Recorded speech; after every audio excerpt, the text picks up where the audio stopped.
बिस्मिल्लाह रहमान रहीम। सज्जनों तो मित्रों, इस साल ईद अजमैश दसणियाँ लैके आई। एक तो मेरी अपनी तबीयत बहुत नासाज सी, तो दूजा ईदों एक दिन पहलों मेरी भैन बाजी सुगरारी दुनिया तो चलाना करेगा। मेरी इस भैन ने सारे हयाती मेरे नाल अपने पुत्रा जिहा सलूक किया। मेरे तो कोई भी मुश्किल या मुसीबत या औखा वेला आया, इन्हें मेरे सिर उत्ते इंज ही हथ रखिया जिवें मैं इसदी अपनी औलाद हाँ। मेरी वड्डी भैन मेरे हर दुख सुख शामिल रही। इन्हां दा साहबजादा इमरान नोमी भट्ट भी मैनूं बुलाल हार अजीज़ है। असी चांद रात नूं अपनी भैन नूं मिट्टी दे सपुर्द कर आए। रब दे हज़ूर दुआ की कि रब सच्चा साडी भैन ने हमेशा दूजिਆਂ ਦੇ दुखों का मदावा किया है। ਇਹਦੇ दर तो कभी कोई खाली नहीं गया। गरीबां ते रिश्तेदारां का एहसास रखने वाली रब की नेक बंदी तेरे हज़ूर पेश हो रही है। अपने रसूल मकबूल के सदके इनू जवारे रहमत की थां देनी।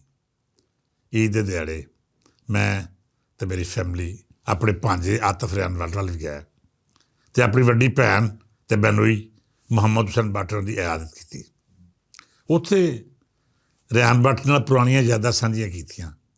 तो वेला याद किया जदों आतिफ रियान भट्ट बच्चा सी ते असीं रोज़गार भुलेखा का मुड़ बन रहा सा। इस गल कोई मुबालगा नहीं कि आतिफ रियान ने अपनी पूरी जवानी पंजाबी अखबार के नामे लाई। उन्हें दिन रात एक करके इस परचे न सिर्फ म्यारी बनाया, बल्कि एक अजिहा इदारा तखलीक करने मेरा पूरा साथ दिता जिहड़ा 37 वरे का होके पंजाबी साहब का तर्जमान है।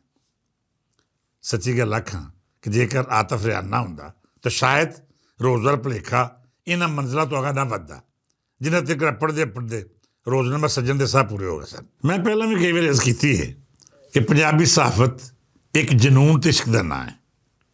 एक कारोबारी लोगों की राह नहीं। इस राह वो टुर सकता है जिहड़ा पंजाबी नाल अपनी हर शय तो वध प्यार करे। ये नज़रिए की लड़ाई है जिहदे लई उच्चे जज्बे वाला ही मैदाने उतर सकता है। रोज़गार भुलेखा अज जेकर कायम दायम है तो यदा सारा क्रैडिट उन्होंने मित्र प्यारे नूं जांदा है जिन्हें कभी भी हिसाब किताब किए बगैर अपन तमाम तर सर्विस रोज़गार भुलेखा लई वक्त कीती रखी। सज्जनों, ईद के दिहाड़े ही मैं अपने पीर खाने सोधरे भी गया। उत्थे सब तो पहला अपने मुरशद ते वड्डे वीर चंद पीर ने ज़ियारत की। उन्होंने इयादत का फर्ज निभाया तो दुआ की दरखास्त की। मैं भी वादे करते जावां कि बतौर अखबार नवीस मैं बड़े पीर फकीरां दा स्वरूप भी वेखिया तो उन्हें बड़े नेड़े हो के टोया भी। ईमानदारी की गल है, मैनू पीर सैयद सफ़ीउल आज़म चंद पीर राजा लोग बहुत घट मिले। ये रब दे नेक वली ते अजिही शख्सियत ने जिन्हें अपने उत्ते दुनियादारी का रंग नहीं छड़ दिता। चंद पीरां कोल जो भी आया उन्हें दुनिया च वड़ दिता। ये पूरी फैमिली सराहनयोग है। इन्हें अपनी हयाती ते आल औलाद भी लोक सेवा के नाँ ला रखी है। सोधरा मेरे वीर ज़िया नूर होरी भी वसदे ने। उन्होंने भी भरवीं मुलाकात हुई। वो चंद पीर ते सैयद लख हुसैन के निक्के वीर ने। तो मुसलमान नूं पाकिस्तानी मुतरक करना इन्हां दी कमाल है। सोधरा जाइए तो अपने बचपन के मित्र प्यारे नजीबुल्ला मलक जिहड़े प्रैस क्लब सोधा के चेयरमैन भी ने, किवें हो सकता है कि उन्हां मुलाकात ना होवे।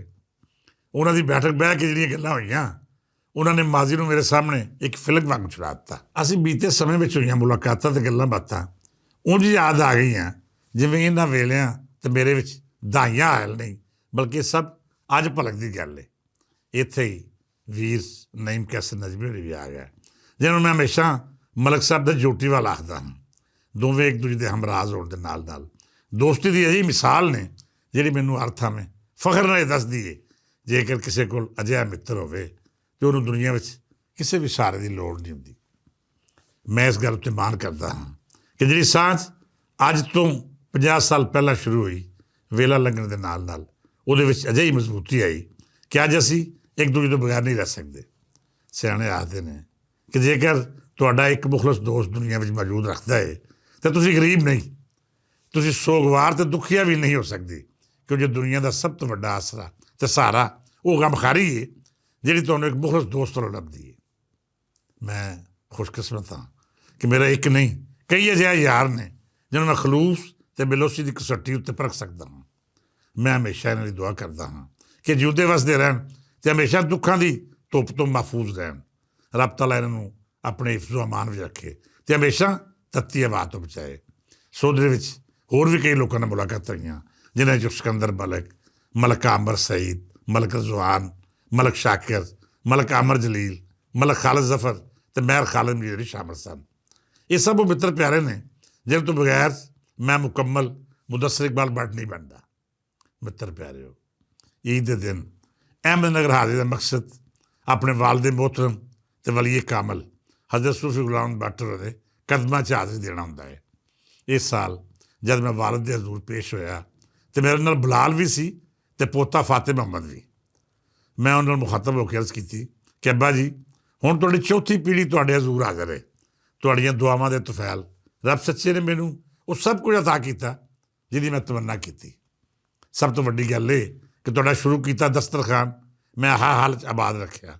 ਹੁਣ ਇਹ ਜ਼ਿੰਮੇਦਾਰੀ ਬਲਾਲ ਦੇ ਸਪੁਰਦ ਹੈ ਕਿ ਦਸਤਰਖਾਨ ਉੱਤੇ ਬਾਬਾ ਫਰੀਦ ਵੈਲਫੇਅਰ ਟਰੱਸਟ ਦਾ ਕੰਮ ਪੂਰੀ ਜ਼ਿੰਮੇਦਾਰੀ ਨਾਲ ਨਿਭਾਏ। ਅਤੇ ਅੱਜ ਅਸੀਂ ਤੁਹਾਡੇ ਕੋਲ ਇਹ ਸਾਰੀ ਵਿਰਾਸਤ ਦਾ ਉਹ ਮਾਲਕ ਲੈ ਕੇ ਆਏ ਹਾਂ ਜਿਹੜਾ ਇਨਸ਼ਾ ਅੱਲਾ ਬਫਜ਼ਲੇ ਰੱਬੀ ਇਸ ਹਿੱਸੇ ਨੂੰ ਅਗਾਂਹ ਵਧਾਏਗਾ। ਮੈਂ ਆਪਣੇ ਅੱਬਾ ਜੀ ਦੇ ਕਦਮਾਂ 'ਚ ਖਲੋ ਕੇ ਰੱਬ ਸੱਚੇ ਤੋਂ ਦੁਆ ਕੀਤੀ ਕਿ ਰੱਬਾ ਆਪਣੇ ਹਜ਼ੂਰ ਦੇ ਸਦਕੇ ਮੇਰੇ ਬੱਚਿਆਂ ਨੂੰ ਸਲਾਮਤ ਰੱਖੀ। ਇਹਨੂੰ ਜ਼ਿੰਮੇਦਾਰੀ ਨਿਭਾਉਣ ਦੀ ਤੌਫੀਕ ਦੇਵੀਂ ਜਿਹੜੀ ਮੈਂ ਪੂਰੀ ਕਰਨ ਦੀ ਕੋਸ਼ਿਸ਼ ਕਰਦਾ ਰਿਹਾ। ਮੁਹੰਮਦ ਫਾਤਿਹ ਨੂੰ ਆਪਣੇ ਹਿਫਜ਼ੋ ਅਮਾਨ 'ਚ ਰੱਖੀ। ਇਹਨੂੰ ਤੌਫੀਕ ਦੇਵੀਂ ਕਿ ਤੇਰੇ ਹੁਕਮਾਂ ਦੀ ਪਾਬੰਦੀ ਕਰਦੇ ਹੋਇਆਂ ਲੋਕ ਸੇਵਾ ਦਾ ਉਹ ਫਰਜ਼ ਨਿਭਾਉਣ ਦੀ ਪੂਰੀ ਕੋਸ਼ਿਸ਼ ਕਰੇ ਜਿਹੜਾ ਦੁੱਖੀ ਇਨਸਾਨੀਅਤ ਦੇ ਗਮ ਘੱਟ ਕਰ ਦੇਵੇ। ਅੱਬਾ ਜੀ ਦੇ ਕਦਮਾਂ ਵਿੱਚ ਹੀ ਬਲਾਲ ਦੀ ਵਾਲਦਾ ਅਤੇ ਮੇਰੀ ਅਹਿਲੀਆ ਵੀ ਮੌਜੂਦ ਹੈ। ਉਸ ਰੱਬ ਦੀ ਬੰਦੀ ਨੇ ਮੇਰੀਆਂ ਅਜ਼ਮਾਇਸ਼ਾਂ ਵਿੱਚ ਮੇਰਾ ਪੂਰਾ ਸਾਥ ਦਿੱਤਾ। ਜਿੰਨਾ ਔਖਾ ਵੇਲਾ ਆਇਆ ਉਹਨੇ ਰੱਬ ਦਾ ਸ਼ੁਕਰ ਅਦਾ ਕਰਕੇ ਮੇਰੇ ਮੋਢੇ ਨਾਲ ਮੋਢਾ ਲਾ ਕੇ ਸਾਥ ਨਿਭਾਇਆ। ਉਹਦੇ ਲਈ ਵੀ ਦੁਆ ਖੈਰ ਕੀਤੀ ਅਤੇ ਰੱਬ ਸੋਹਣੇ ਦਾ ਲੱਖ ਲੱਖ ਸ਼ੁਕਰ ਅਦਾ ਕੀਤਾ ਕਿ ਉਹਨੇ ਮੈਨੂੰ ਬਲਾਲ ਦੀ ਵਾਲਦਾ ਮਗਰੋਂ ਇੱਕ ਅਜਿਹੀ ਔਰਤ ਹਮਸਫਰ ਦਿੱਤੀ ਜਿਹਨੇ ਮੇਰੀ ਜ਼ਿੰਦਗੀ ਨੂੰ ਬੜੀ ਤਰਤੀਬ ਨਾਲ ਰੱਖਿਆ ਹੋਇਆ ਹੈ। ਮੈਂ ਨਹੀਂ ਜਾਣਦਾ ਕਿ ਮੇਰੇ ਕੋਲੋਂ ਕੋਈ ਕਦੀ ਨੇਕੀ ਸਰਜ਼ਦ ਹੋਈ ਵੀ ਹੈ ਜਾਂ ਨਹੀਂ, ਪਰ ਇਹ ਜ਼ਰੂਰ ਜਾਣਦਾ ਹਾਂ ਕਿ ਰੱਬ ਸੱਚੇ ਨੇ ਮੇਰੇ ਉੱਤੇ ਜਿੰਨੀ ਕਰਮ ਨਵਾਜ਼ੀ ਕੀਤੀ ਹੈ, ਜਿਵੇਂ ਮੈਨੂੰ ਆਪਣੀਆਂ ਰਹਿਮਤਾਂ ਅਤੇ ਨਿਹਮਤਾਂ ਦੇ ਛਾਵੇਂ ਰੱਖਿਆ ਹੈ, ਮੈਂ ਉਸ ਦੇ ਲਾਇਕ ਨਹੀਂ ਸਾਂ। ਇਸ ਦੁਆ ਨਾਲ ਇਜਾਜ਼ਤ ਦਿਓ ਕਿ ਰੱਬ ਸੱਚਾ ਧਰਤੀ ਦੇ ਹਰ ਬੰਦੇ ਨੂੰ ਦੁੱਖਾਂ ਅਤੇ ਅਜ਼ਮਾਇਸ਼ਾਂ ਤੋਂ ਮਹਿਫੂਜ਼ ਰੱਖੇ। ਸਾਨੂੰ ਉਸ ਰਾਹ ਤੁਰਨ ਦੀ ਤੌਫੀਕ ਦੇਵੇ ਜਿੱਥੇ ਦੁਨੀਆਦਾਰੀ ਦੇ ਲਾਲਚ ਅਤੇ ਲੋਭ ਈਮਾਨ ਨੂੰ ਨੁਕਸਾਨ ਨਹੀਂ ਪਹੁੰਚਾਉਂਦੇ। ਰੱਬ ਸੱਚਾ ਈਮਾਨ ਦੀ ਜ਼ਿੰਦਗੀ ਦੇਈ ਅਤੇ ਈਮਾਨ ਦੇ ਨਾਲ ਹੀ ਇਸ ਦੁਨੀਆ ਤੋਂ ਲੈ ਜਾਈ। ਅੱਜ ਲਈ ਨਹੀਂ, ਕੱਲ੍ਹ ਫੇਰ ਵਿਚਾਰ ਵਿਚਾਰਾ ਕਰਾਂਗੇ, ਦਿਲ ਦੀਆਂ ਗੱਲਾਂ ਸਾਂਝੀਆਂ ਕਰਾਂਗੇ। ਇਜਾਜ਼ਤ ਦਿਓ, ਰੱਬ ਰਾਖਾ।